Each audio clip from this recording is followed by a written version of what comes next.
El INEGI dio a conocer que el año pasado nuestra economía creció 3%. Y la verdad es que quien estuvo más cerca de atinarle al pronóstico fue el gobierno federal. Es una sorpresa positiva.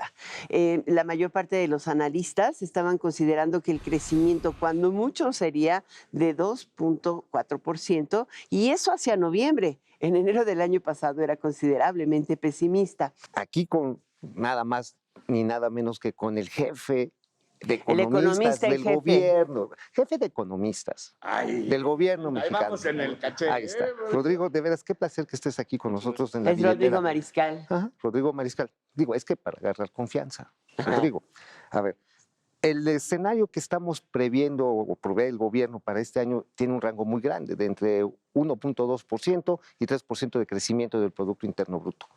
No es un escenario muy amplio como para tomar decisiones. Un margen, ¿no? Muy amplio, ¿no? Es así como decir, bueno, pues al rato va a ser de noche o al rato va a ser de día. Es un escenario muy amplio. Sí, pero no Cuéntanos, sabes si Rodrigo. va a haber recesión. Eso no es muy ¿no? amplio y por qué es así. Bueno, en realidad, para los pronósticos y para la elaboración de finanzas públicas usamos un escenario puntual, pero también tenemos un rango porque digamos, queremos que las finanzas públicas, a medida que va evolucionando el año, podemos hacer implementar la política necesaria para cumplir con las metas fiscales. Digamos, siempre es interesante discutir los temas de crecimiento, pero yo lo que diría es que hay que recordar que la meta de Hacienda no es pronosticar, sino es vigilar las finanzas públicas. Ahora, en temas de crecimiento, ¿por qué le atinan? Porque llevan 3 años consecutivos y en anteriores sexenios era todo lo contrario. O sea, le atinan no saben, porque tampoco es así nada más de aventarle, no es la ruleta, pues. No son los dados a los que juega Exacto. Dios. No, tienen muy buenos modelos. Pues yo diría Cuéntanos. que tenemos un grupo de economistas que estamos tratando de atinarle al dato puntual, pero también, digamos, vemos las cosas como en un horizonte de 18 a 2 años, porque cuando formulamos el paquete, pues tenemos el horizonte de un año hacia adelante y el inmediato serían 18 meses. Entonces, eso de alguna manera te aísla un poco del ruido que está pasando en la economía y el ruido político o el ruido de indicadores y te pone a ver un poco más en el horizonte y menos a las olas que están cayendo ahí en los pies. Ahora, ¿cómo se está viendo este año? ¿Por qué no nos...?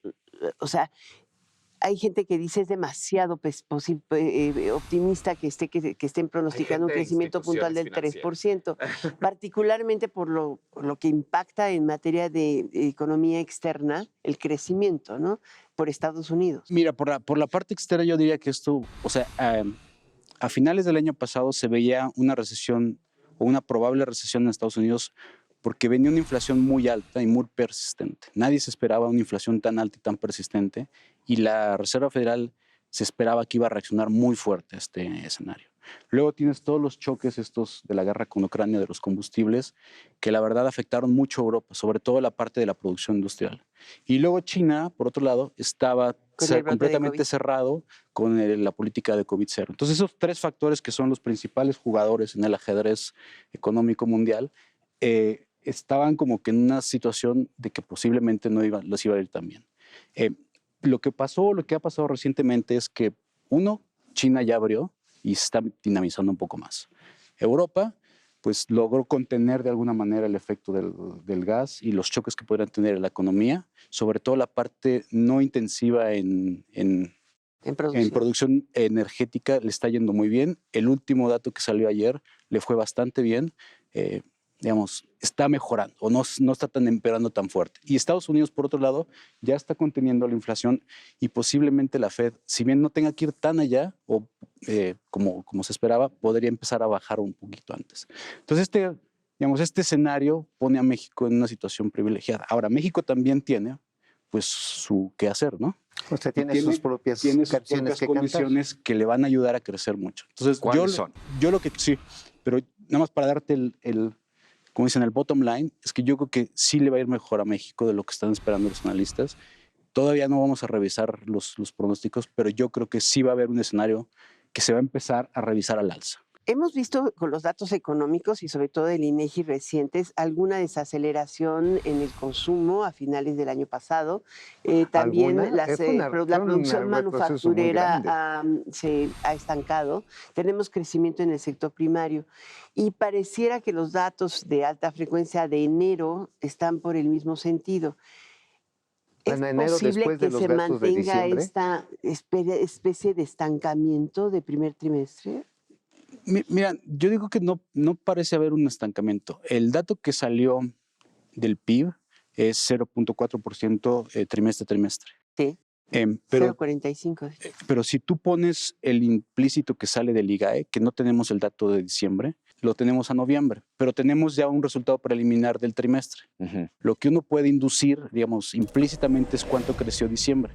Si uno hace los cálculos, esto nos sale que diciembre creció 0.4% mensual. Es superior al promedio de lo que se histórico y mucho mejor de lo que se esperaba. Digamos, hay que ver los datos oficiales, cómo cierran, pero no te habla de un cierre malo. Y el nivel que llegamos ya al cuarto trimestre, tenemos que por lo menos de base de crecimiento para 2023 es 1%. Es decir, el PIB va creciendo como en escalones. El último escalón es el cuarto trimestre.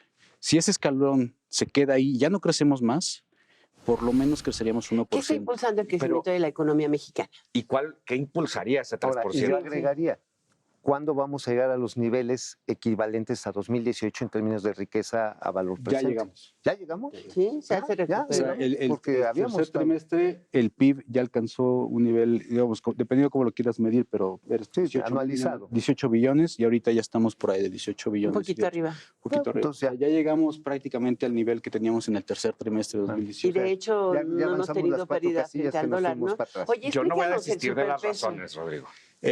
Explícanos el superpeso. El superpeso, bueno, yo creo que hay 4 razones, quizá 3 razones fundamentales por las cuales estamos viendo el peso como lo estamos viendo. No es un superpeso, tenemos un peso fluctuante. Tenemos, El yo tema creo es que se ha fortalecido. tenemos el peso que deberíamos de tener dado el entorno económico institucional, dado los ingresos que estamos teniendo por dólares y dado las oportunidades que se ven para México. Eso es lo que yo diría, ¿por qué tenemos ese peso? Ahora, ¿De dónde vienen los dólares? exactamente. Yo creo que lo que vamos a ver es un peso que está ahorita en un nivel estable. No se puede decir que es súper, porque súper da la idea como que estás más abajo o mejor de lo que deberías de estar. Yo creo que estamos donde deberíamos de estar. ¿Y cuánto tiempo? Bueno, pues hay Esa que es ver la cómo lo que pasa en la economía y el entorno internacional y también lo que hacemos dentro. Pero, por ejemplo, el entorno económico que tiene México ahorita, en términos de estabilidad económica y estabilidad política, no la tiene ningún país de América Latina. Es cierto. Eso nos da fortaleza y confianza. Los ingresos que tiene México tampoco los tienen muchos países de América Latina en términos de remesas, en términos de exportaciones. Y algo que no se dice mucho, tenemos mucho turismo. Está entrando mucho turismo a México y está entrando muchos ingresos que gasta. También Pero ese inversiones mochilazo directas ya. por Inversión nearshoring, ¿no? Es Y esa es la impresionante. parte de oportunidades. Por la parte de oportunidades, México está siendo ahorita pues uno de los países que se cree o se piensa que va a ser de los que más se benefician del nearshoring. Entonces está viniendo ya mucha inversión extranjera directa a México. Entonces, estos 3 factores están contribuyendo a que el peso tenga una fortaleza estructural. yo diría. Entonces, ¿cuáles son los factores? Digo, no es por echarle sal a la herida, pero que podrían hacer que este valor del peso variara, que debilitara la paridad. O sea, ¿cuáles son los factores que pueden hacer que se cierre eventualmente este flujo de dólares que Digo, es hasta positivo? que si le va mal a Argentina te puede generar No, una o devaluación, una crisis ¿no? política, que No. esperemos no haya. O que la inflación rebote. Esperemos tampoco. Cuéntanos qué riesgos podrían ver ustedes. Mira, de riesgos de materia global, o sea, yo creo que el principal riesgo que existe en el mundo es el tema de la guerra de Ucrania, porque todavía no está, Y no se va a acabar pronto. exacto, todavía no está definido y todavía, o sea, por el lado de las sanciones y por el lado económico se ve que Rusia está ganando, o al menos se ve que estaba ganando. Por el lado militar está perdiendo, pero no ha habido una forma de que lo limiten del punto de vista económico. Entonces, la OTAN y los países de Europa están tratando de implementar ciertas medidas para poder acotar las ganancias económicas que está teniendo Rusia. Y eso va a tener un impacto Sí, pero mientras le siga vendiendo a exactamente. China y a la India, que son los motores económicos, su petróleo difícilmente lo van a acotar, ¿no? Exacto. Y eso puede traer disrupciones, puede traer volatilidad, puede tener de que no está claramente ahorita qué es lo que va a pasar con la política económica. Antes de irnos, Rodrigo, cuéntanos algo que también ha estado en el tintero. Dicen que el país está más endeudado que antes. Eso no es cierto. Mira, yo creo que eso siempre da también para mucho debate, pero digamos, como generalmente los economistas medimos la capacidad de endeudamiento de un país, es como lo mediría una familia o una empresa, es cuánta deuda tienes Ingreso. y cuántos ingresos tienes. La deuda de México es 14 billones, pero el PIB de México son 30 billones. Entonces, eso es alrededor de la mitad, un poquito menos de la mitad de tu deuda. Quiere decir que pues, la mitad de tus ingresos lo tienes en contratado en deuda. Ahora, el promedio de la deuda de los países emergentes, ¿de qué tamaño es después de la pandemia? Bueno, lo que pasó justamente, como tú dices, todos los países emergentes y fundamentalmente América Latina se fueron con la idea de que podían endeudarse mucho tiempo, que las tasas en ese entonces eran bajas y les iba a alcanzar por mucho tiempo tener una deuda alta sin que los mercados lo vieran como sospecha de impago o un problema de impago. Eso pasó en Brasil, eso pasó en Colombia, Hasta en Chile. eso pasó en Chile. Y Chile Trae tomó un poco las 70% en relación O sea, se al fueron PIB. con la finta. Se fueron con la finta y nadie se esperaba que la inflación iba a pegar tanto, sobre todo por la parte de las cadenas de suministro. Entonces, eso hizo que las tasas subieran mucho más rápido de lo que todo el mundo esperaba y eso te pone el servicio de la deuda en un problema de sostenibilidad. Ahora, en el caso de los países avanzados, ¿cuál es el nivel de deuda? Tenemos la crisis de Estados Unidos. Esa sí nos podría pegar si no se ponen de acuerdo, ¿no? Si no se ponen de acuerdo, genera cierta volatilidad, pero al final, pues el gobierno americano, Churchill tenía una frase muy buena que decía, los americanos hacen lo correcto, pero después de haber tratado todos los caminos incorrectos. Sí, porque tienen el dólar. Entonces yo creo que al final Estados Unidos lo va a hacer bien, tiene un tema político que va a estar ahí pesando, pero yo no le veo un O riesgo. sea, van a aumentar el techo de la deuda, no van a resolver su problema de endeudamiento. El caso de Pemex, rápidamente. ¿Qué vamos a hacer con Pemex? Porque lo estamos asumiendo como deuda soberana. Sí tenemos ingresos y tenemos, digamos, suficiente ingresos porque tenemos PIB, porque tenemos crecimiento y porque tenemos ingresos tributarios, ingresos petroleros que nos han dado espacio suficiente para poder seguir cumpliendo con las metas de balance. Eso, digamos, yo creo que No está en duda. O sea, ninguna debemos, pero calificadora tenemos para ahorita pagar. y No, ninguna qué bueno. institución internacional ha puesto en deuda eso. El año pasado hay 8 calificadoras que califican la deuda de México y las 8 calificadoras cambiaron a perspectiva estable y todas nos dieron el visto bueno de Eso es muy positivo. pues, el gobierno va a seguir cumpliendo.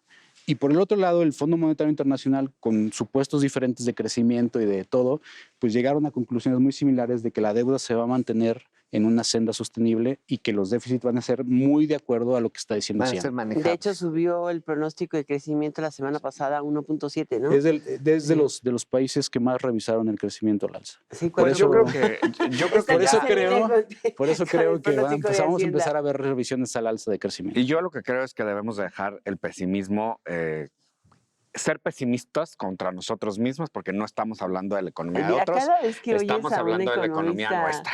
un economista que llegas al banco y te dice, es que nos va a ir mal, dices, puta, ¿cómo le voy a creer a este economista? Así como dices, Déjate ¿cómo tú, ¿cómo le voy a pedir un crédito? Muy bien. Al menos yo no quiero que me vaya mal a mí, no quiero que te vaya mal a Yo ti, creo no quiero que nadie le vaya nos mal a nadie de los mal que a nos nadie. está Pero viendo. hay que Muchas ser gracias, realistas, ¿no? Rodrigo, por habernos acompañado y haber puesto pues claridad en los temas y en las historias. No, un Es gusto. Rodrigo Mariscal, tiene un cargo formal titular de la Unidad de Planeación Hacendaria, pero es el economista en jefe de Hacienda. Del gobierno de México, como dijiste. Muchísimas gracias. Nada, gracias. a Nos ustedes. vemos a la próxima, el próximo lunes, ¿eh?